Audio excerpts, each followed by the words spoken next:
The war in Iran is affecting Kentucky farmers. Fertilizer and fuel costs are on the rise just in time for the spring planting season.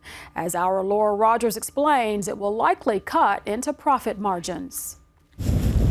Brad Hines farms hundreds of acres near the Hart-LaRue County line. I just like being out on the farm and growing things. We're always planting something. That planting will cost him a lot more this spring. A lot of talk about the grain prices, but really what's hurting us is the fertilizer prices. That's due to the Iran war and the country's near closure of the Strait of Hormuz and retaliation for U.S. and Israeli bombing.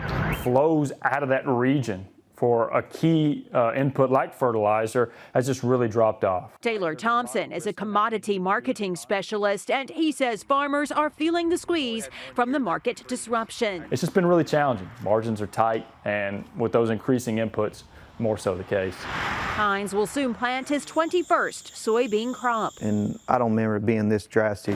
It's jumped $150 a ton here lately, and 8 or 10 years ago we could get it for $150 a ton. That multiplies quickly. He raises 1,500 acres of soybeans and 800 acres of corn, along with other crops like alfalfa, wheat, oats, and canola. We're going to spend over $900 an acre. We have to be real careful what ground we plant because we have to make sure we get a good yield. Nitrogen fertilizers are so fundamental to what we do here in the state of Kentucky and the crops that we grow. But that green color is from the nitrogen that's been applied. Iran is a major global producer of nitrogen-based fertilizers critical to grass crops and corn. For a key fertilizer like urea, that region plays a significant role internationally. It also plays a big role in other energy supplies, including diesel, a necessity for farm machinery and vehicles. A loaded truck, a farm truck is costing $1 a mile just for the fuel, and we were about half that last year.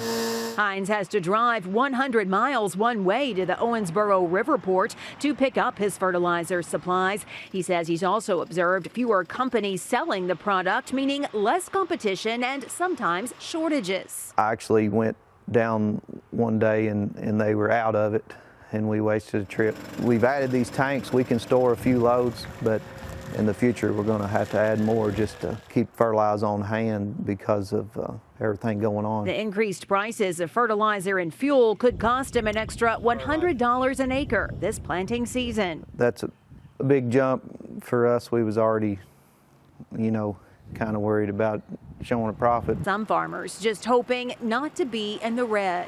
Where's the price at now? Where's my break even at come harvest time? How do I balance those two? A delicate balance of long-term planning and complex decision-making. For Kentucky Edition, I'm Laura Rogers. Thank you, Laura. Brad Hines says he may switch more acreage to soybeans and grow less corn, which would help save on fertilizer. He's also reducing fertilizer rates because of the cost.